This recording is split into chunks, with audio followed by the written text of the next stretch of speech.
না পারলে ভারত, না পারলে অন্য কেউ। শেষ বেলায় সব খেলা একাই ঘুরিয়ে দিল পাকিস্তান। ডোনাল্ড ট্রাম্পের এখন ফেভারিট বয় হয়ে উঠেছে পাকিস্তান। দক্ষিণ এশিয়ার দেশগুলির মধ্যে পাকিস্তানের উপর সবচেয়ে কম শুল্ক চাপালেন ডোনাল্ড ট্রাম্প। আসিম মুনিরের কি তবে ডোনাল্ড ট্রাম্পের সঙ্গে এক টেবিলে বসে ভোজ খাবার সার্থক হয়ে গেল এক নয়া যুগের সূচনা?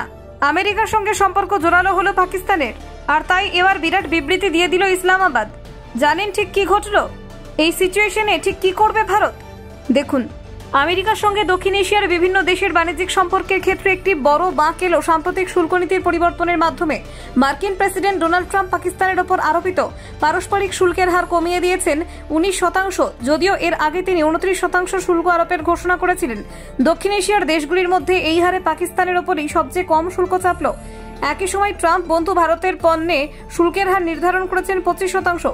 এই সিদ্ধান্তে স্পষ্ট বর্তমানে আমেরিকার বাণিজ্যিক কৌশলে ভারত নয়, পাকিস্তান কিছুটা হলেও সুবিধাজনক অবস্থানে রয়েছে। মালয়েশিয়া, ইন্দোনেশিয়া, কম্বোডিয়া এবং থাইল্যান্ডের পণ্যের ওপর শুল্ক নির্ধারণ হয়েছে 19%, আর বাংলাদেশ, শ্রীলঙ্কা, তাইওয়ান এবং ভিয়েতনামের ক্ষেত্রে এই হার 20%। পাকিস্তান এই সিদ্ধান্তকে ইতিবাচকভাবে গ্রহণ করেছে। দেশটির প্রধানমন্ত্রী শাহবাজ শরীফ একটি সমাজ মাধ্যমে পোস্ট করে প্রেসিডেন্ট ট্রাম্পকে ধন্যবাদ জানিয়ে বলেন, এই সিদ্ধান্ত দুই দেশের বন্ধুত্বের এক নতুন দিকচিহ্ন। একই সঙ্গে ইসলামাবাদ এই সিদ্ধান্তকে অর্থনৈতিক উন্নয়নের বড় সুযোগ হিসেবে দেখছে। ট্রাম্পও একই দিনে ঘোষণা করেছেন পাকিস্তানের সঙ্গে একটি বড়সড় বাণিজ্য চুক্তি সম্পন্ন হয়েছে। তার দাবি অনুযায়ী পাকিস্তানে একটি বিশাল তৈল ভাণ্ডার রয়েছে এবং আমেরিকা সেই খনি উন্নয়নে ইসলামাবাদের সঙ্গে যৌথভাবে কাজ করবে। যদিও এখনো পর্যন্ত পাকিস্তানে তেমন কোনো প্রমাণিত তেল ভাণ্ডারের অস্তিত্ব জানা যায়নি। ওই তেল প্রকল্পের নেতৃত্ব কে দেবে তা নির্ধারণ করবে ট্রাম্প প্রশাসন। তার বক্তব্য, ভবিষ্যতে হয়তো পাকিস্তান ভারতকেও তেল রপ্তানি করতে পারবে। এটি শুধু রাজনৈতিক বাণিজ্যিক বার্তা নাকি এর পেছনে রয়েছে অন্য কোনো কৌশলগত উদ্দেশ্য, তাও বিশ্লেষণ চলছে।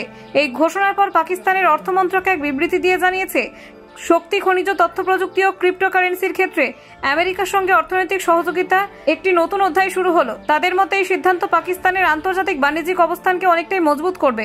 মার্কিন সংবাদ মাধ্যম CNN এর প্রতিবেদনে বলা হয়েছে, পাকিস্তান থেকে আমেরিকায় রপ্তানি হওয়া রেডিমেড পোশাক ইতিমধ্যেই একটি বড় অংশ দখল করেছে।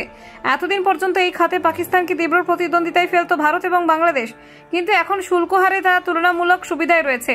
এই সুবিধার ফলে বিশ্ববাজারে পাকিস্তানি গার্মেন্টস কোম্পানিগুলির প্রতিযোগিতা ক্ষমতা অনেকটাই বৃদ্ধি পাবে বলে মনে করা হচ্ছে।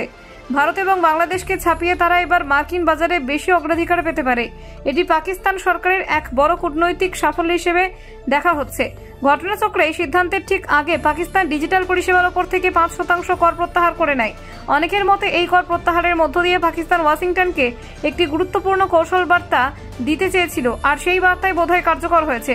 বিশ্লেষকরা মনে করছেন এই কূটনৈতিক চাল পাকিস্তানের জন্য দীর্ঘমেয়াদী ফলপ্রসূ হতে পারে, কারণ আমেরিকার সঙ্গে ঘনিষ্ঠ সম্পর্ক অর্থনৈতিক ক্ষেত্রে আন্তর্জাতিক সহযোগিতা বাড়াতে সাহায্য করতে পারে, বিশেষত যখন দেশের অভ্যন্তরে আর্থিক চাপ ক্রমবর্ধমান। তবে এই সবকিছুর মধ্যে একটি বিষয় লক্ষণীয়, চীনের সঙ্গে আমেরিকার বাণিজ্য আলোচনা এখনো সম্পূর্ণ হয়নি। Bureau report, Bangla digital TV.